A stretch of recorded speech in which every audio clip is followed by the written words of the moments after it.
قرآن نے کہا کہ ان اللہ اشترى من المؤمنین انفسهم واموالهم بان لهم الجنہ، ایمان لانے والے تو وہ ہے جو اپنے جان و مال کا سودا کر چکے، بیچ دیا انہوں نے اپنے جان و مال کو اللہ کے ہاتھ، بان لهم الجنہ، جنت کے بدلے کے، ان کو اس کے بدلے جنت ملے گی۔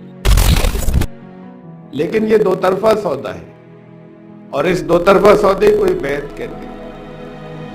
آپ نے فرمایا کہ اگر بیعت کرو گے تو تمہارا خون میرا خون ہوگا، تمہاری بربادی آج سے میری بربادی ہوگی، جن سے تم جنگ کرو گے میں جنگ کروں گا، جن سے تم صلح کرو گے میں صلح کروں گا، میں تم میں سے ہوں اور تم مجھ میں سے ہوں۔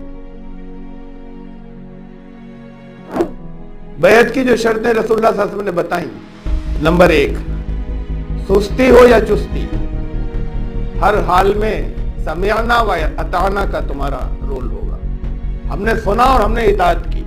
نمبر 2، تنگی ہو یا خوشحالی، ہاتھ تنگ ہو یا کھلا ہوا، ہر حال میں اللہ کے راستے میں خرچ کرو۔ تیسری شرط تھی کہ صرف اپنی زندگی میں نہیں بلکہ دوسروں کے لیے بھی اٹھ کھڑے ہوگے، بھلائی کے راستے کی طرف لوگوں کو بلاؤ گے اور برائیوں سے لوگوں کو روکو گے۔ امت اسی کو کہتے ہیں۔ یہ خالی ایسے ہی نہیں کہ اسلام قبول کر کے چپکے سے گھر میں بیٹھ گئے اب نمازیں پڑھ رہے ہیں۔ چوتھی یہ تھی کہ اللہ کے راستے میں نکل کھڑے ہو گئے، اور اس معاملے میں لوگ ملامت کریں گے تو کسی کی پرواہ نہیں کرو۔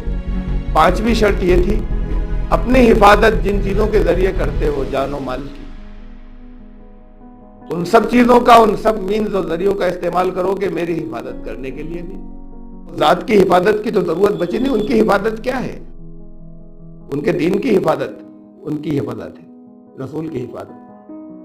تو پھر یہ پانچویں کلوز یہ ہے کہ دین کو کوئی خطرہ آتا ہے، دین کی حفاظت کی ضرورت پڑتی ہے، تو جیسے تم اپنے جان و مال کی حفاظت کرتے ہو، تڑپ جاتے ہو، ایسے تم دین کی حفاظت کرو۔ یہ تو ایک طرفہ باتیں ہوئی نا، کہ ہمیں کیا ملے گا؟ وَلَكُمُ الْجَنَّةُ، تمہارے لیے جنت ہے۔ جنت کوئی آسان سودا نہیں ہے جو بانٹتے پھرتے ہیں۔ بیعت کرنا ہو تو کر دیجیے، آپ بھی کر سکتے ہیں۔ شرطیں آپ کے سامنے ہیں۔ وَالسَّابِقُونَ الْأَوَّلُونَ مِنَ الْمُهَاجِرِينَ وَالْأَنصَارِ وَالَّذِينَ اتَّبَعُوهُم بِإِحْسَانٍ، مہاجرین میں سے بھی انصار میں سے بھی وہ جنہوں نے پہل کی تھی، یہ پہل کرنے والے لوگ تھے جو سب سے پہلے آئے تھے انصار میں سے، اور یہ وہ جو احسان کے ساتھ میں حسنکارانہ انداز میں ان کی اتباع کر لیں، ان پہلے لوگوں کا، وہ بھی انہی میں سے۔ اللہ راضی ہو چکا، جنت مل چکی۔